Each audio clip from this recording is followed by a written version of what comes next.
उपमुख्यमंत्री एकनाथ शिंदे सध्या बोलतायत। त्यांच्या मनामध्ये एकदम विश्वास निर्माण झाला पाहिजे, जिंकण्याची खात्री पटली पाहिजे। आता निवडणुका पुढे ढकला म्हणजे त्यांना जिंकण्याची खात्री नाहीये, पराभवाची चाहूल त्यांना लागलेली आहे, पराभव त्यांना समोर दिसू लागलेला आहे आणि त्यामुळे अशा प्रकारचं वक्तव्य। उद्धव ठाकरेंचं एक वक्तव्य आहे, लोकशाहीच्या रक्षणासाठी महाराष्ट्रातले सगळे पक्ष एकत्र आलेले आहेत आणि यामध्ये ते म्हणतात लोकशाहीच्या नावाखाली जी हुकुमशाही चालवली जाते ती आम्ही बदलून घेतली जाणार। ते मुख्यमंत्री होते जेव्हा महाविकास आघाडीचं सरकार होतं, मी ज्या सरकारमध्ये होतो त्या हुकुमशाही पाहिले ना, त्यावेळेस पाहिले नेहमीच्या अधिकाऱ्याला मारणं, त्या कंगना राणावतचं घर तोडणं, नारायण राणेजींना जेवताना उठून अटक करणं, पत्रकाराला तुमच्या मारणं, पत्रकाराला मारलं होतं ना, विसरलं का तुम्ही? अरेस्ट केलं होतं 2-3 पत्रकारांना, अर्णब गोस्वामीला जेलमध्ये टाकलं होतं। ही हुकुमशाही त्यांनी दाखवली आहे ना। आणि लोकसभेच्या निवडणुकीनंतर त्यांची वक्तव्य जर तुम्ही पाहिली तर याला जेलमध्ये टाकणार, त्याला जेलमध्ये टाकणार, त्याला तुरुंगात टाकणार, त्याला बर्फाच्या लादीवर झोपून मारणार, ही कुणाची वक्तव्य होती? ही कुठली लोकशाही आहे?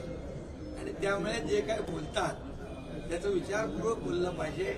जेव्हा समोरच्याकडे बोट असतं तेव्हा 3 बोटं आपल्याकडे असतात, याचा विचार केला पाहिजे। त्यांनी आत्मपरीक्षण आणि आत्मचिंतन करण्याची आवश्यकता आहे। स्थानिक स्वराज्य संस्थेच्या निवडणुकीसाठी एकनाथ शिंदे आता मैदानात उतरल्यात, कशी स्ट्रॅटेजी असणार? स्थानिक स्वराज्य संस्थेच्या निवडणुकांमध्ये महायुती पूर्ण ताकदीने उतरलेली आहे आणि जे आम्ही 2.5 वर्षामध्ये 3 वर्षामध्ये आता पुढे जे काही काम सुरू आहे हे विकासाचं, लोकाभिमुख कल्याणकारी योजनांचं राज्य आहे, हे सर्वसामान्य लोकांचं राज्य आहे। आणि या निवडणुकांमध्ये देखील आमच्या लाडक्या बहिणी पूर्णपणे या ठिकाणी विरोधकांना चारही मूल्याचित करतील। साहेब, पूरग्रस्तांच्या जी पाकिटं देण्यात आली होती त्याच्यात आता उद्धव ठाकरेंची पण फोटोबाजी केली जाते, अशा पद्धतीचं तुमच्या बाबत पण टीका झाली होती। फोटो त्यांचा लावलाय ना, चांगला आहे, काही प्रॉब्लेम, मला काही आक्षेप नाही, मला काही आक्षेप नाही।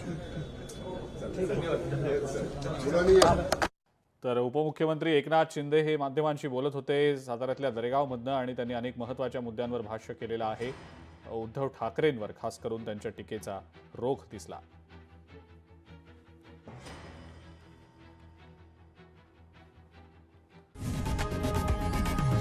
लोकशाही मराठी ऐका, पहा, जागरूक रहा।